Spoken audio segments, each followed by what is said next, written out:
It is typical in Idaho to have external panels like this. Hmm.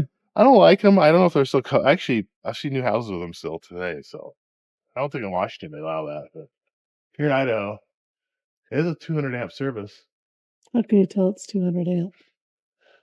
Well, actually, it says a 200 amp service signed off. Mm.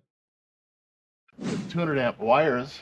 The wires coming out of here come up to there. And Okay. see how big they are? Yeah. That's 200 amp. But the wires feeding it, that's like a 125 or 100. Oh.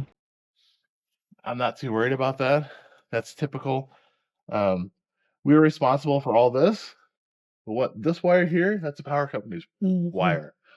So they could have ran a bigger wire. They didn't, for whatever reason. It's not a big deal. When they come out, look at it, they'll check that.